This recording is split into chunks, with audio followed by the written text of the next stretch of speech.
រៀបចំឆាជាមួយនឹងតកូនក៏ដូចជាជាមួយនឹងម្សាច់មឿនបាទបងប្អូននេះគឺយើងរៀបចំធ្វើដើម្បីយើងធ្វើទៅស្រែណាបងប្អូនអើយណាដល់កែស្រែកែចង្ការហើយឆាតកូនជាមួយនឹងសាច់មឿនទិញមឿនដូចជាមួយខាងនៅឆាជាមួយនឹងតកូនឆ្លក់ទឹកបេះនៅចង្ការនៅស្រែភ្លេងបានប្រហែលមេមកខ្ចីលះលឺហូនិយាយថាពីផ្អែមឆ្ងាញ់នេះបងប្អូនអើយណាសិតទៅធម្មជាតិហើយសម្បូរទៅដោយវីតាមីនដែកទៀតបងប្អូនហើយពិសេសគឺតកូនឆ្លក់ទឹកនឹងតែម្ដងបងប្អូនខ្ចីស្រួលស្របតែម្ដងចាំបងប្អូនទៅផ្សារអីតកូនឆ្លក់ទឹកក៏មើលរំលងចាំបងប្អូនអាចធ្វើការទិញយកមកធ្វើម្ហូបបានបងប្អូនជាមួយនឹងឆាស្លស្ងោអីមួយទៀតហូបមកលក់ហើយពិសេសគឺដាក់ជាមួយនឹងមីទៀតគឺកាន់តែមានជាតិកាន់តែឆ្ងាញ់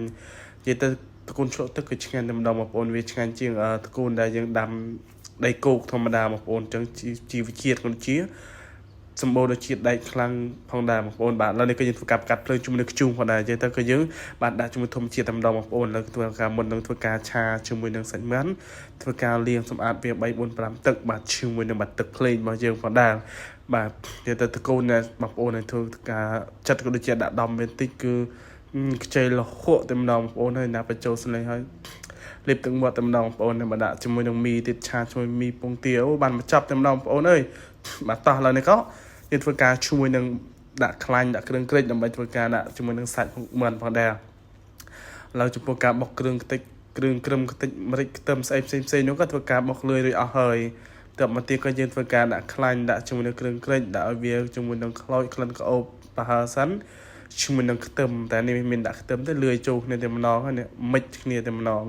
បាទតមកទៀតយើងធ្វើការដាក់ជាមួយនឹងសាច់មឿនចូលតែម្ដងនេះសាច់មឿនរបស់យើងមកច្រែងចាសាច់មឿនយើងទិញមកពីផ្សារគឺធ្វើការលាងសម្អាតវាស្អាតផងដែរ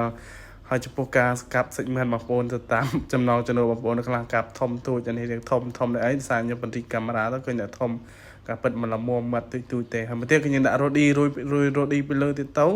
ហើយដើម្បីឲ្យវាមានចូលជាតិកាន់តែឆ្ងាញ់ហើយយើងធ្វើការកូវល់កូវិតកូអីតាមនេះទៅឲ្យវាចូលជាតិកាន់តែឆ្ងាញ់ហើយមួយទៀតពេលយើងធ្វើរួចហើយគឺយើងទៅស្រែទៅចង្ការឲ្យយើងហើយពេលហត់នឿយទៅហូបកាន់តែឆ្ងាញ់ទៀតបងប្អូនអើយបាទជាមួយនឹងបាទឆាសាច់មឿនផងដែរបាទចឹងនៅស្រុកស្រែរបស់យើងគឺមានតែជួយនឹងហូបបែបនេះគឺអូយអស្ចារ្យហើយបងប្អូនអើយត្រួយណា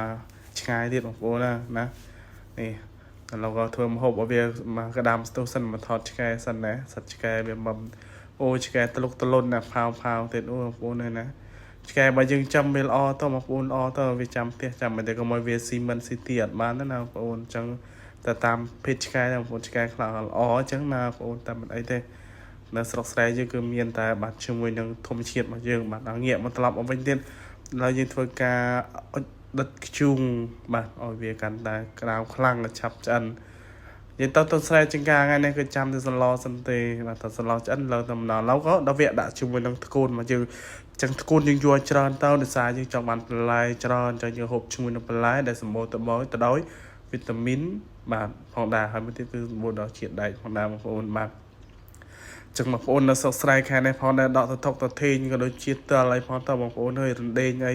បស្វាអីទំពាំងអីក៏ដោះអស់ហើយបងប្អូនអើយណានៅផ្សារលក់ហឹរពេញផ្សារតែម្ដងណាក៏ចង់ហូបអីក៏អូយបាយមកបងប្អូនតែអ៊ីមាននឹមពេញថាឃើញវីដេអូនៅស្រុកស្រែគេធ្វើម្ហូបស្រុកស្រែអីគាត់ថាឃើញវីដេអូខ្លួនឯងនេះឆាតកូននេះថាពីលិបទាំងបាត់ដាក់ឃ្លានមកនិយាយទៅបងប្អូននេះថារបស់ធម្មជាតិគឺឃ្លានមកដាក់ហូបទៅពេញមាត់តែម្ដងបងប្អូនបាទដល់នេះធ្វើការកូវិតត្រឡប់ទៅវាឲ្យសពចូលទៅហើយធ្វើការគ្របនឹងរົບឆ្នាំងបាទទុកឥឡូវក៏ធ្វើការបើកវិញឥឡូវនេះគាត់ថាតកូនរបស់យើងក៏បានបាទចូលជាតិក៏ថានឹងឆ្អិនឲ្យបងប្អូនណាបងប្អូនមើលថាទៅរួមមែនតើហើយនិយាយថាតកូនទៅចូលជាតិតែផ្អែមចឹងបងប្អូនចង់ផ្អែមប្រៃសាបទៅតាមចំណង់ចិត្តបងប្អូនចឹងមិនទៅស្រែបាទដួសទុកឲ្យអ្នកចាំផ្ទះបានប្រចានសិនបងប្អូនបាទ